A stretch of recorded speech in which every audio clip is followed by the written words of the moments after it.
బల్లారాధన విషయంలో రొట్టె విరుచుటనగా బ్రెడ్ తీసుకోవచ్చా లేదా పులిసిన రొట్టెతోనే తీసుకోవచ్చా? నేను మిమ్మల్ని అడుగుతా, రొట్టె విరవమన్నాడా చెప్పమన్నాడా?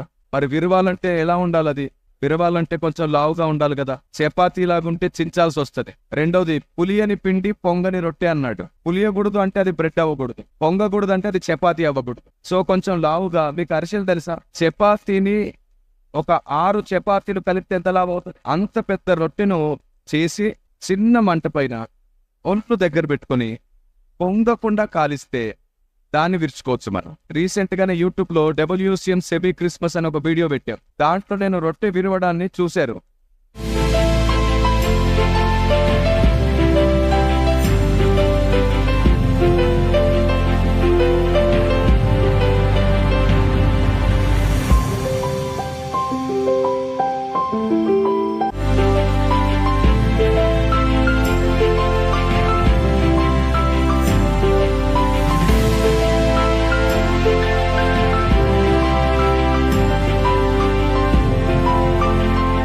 సో మీకు అర్థమైపోయింది కదా, గోధుమ పిండితో చేయాలి. పథకం ఎందుకు? బ్రెడ్ ఎందుకు? ఒక వ్యక్తి ప్రతిష్ఠింపబడి ప్రార్థన చేసుకుని ప్రతి ఆదివారం చేస్తే సరిపోయింది. లేదా సంఘం పెద్దదైతే 4 5 నియమించుకుందాం.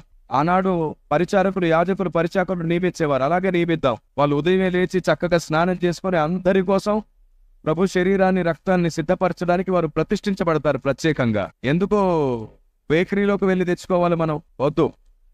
భయము, భక్తి కలిగి మిగతా అన్నిటిని కొనసాగుదాం. పెద్దలు కల్పించిన వాటిలో కొన్ని ఆచారాలున్నాయి, వాటిని వెంటనే మానుకోవడం మంచిది. తప్పని తెలిసినా కొనసాగడం దురాభిమాన పాపం అవుతుంది. కాబట్టి అందరూ కలిసి ఒక నిర్ణయానికి వస్తే బాగుంటుంది. ఒక్కొక్కరు నిర్ణయానికి వస్తే గుంపులవుతాయి. పెద్దలందరూ నిర్ణయం చేస్తే ఆశీర్వాదం అవుతుంది.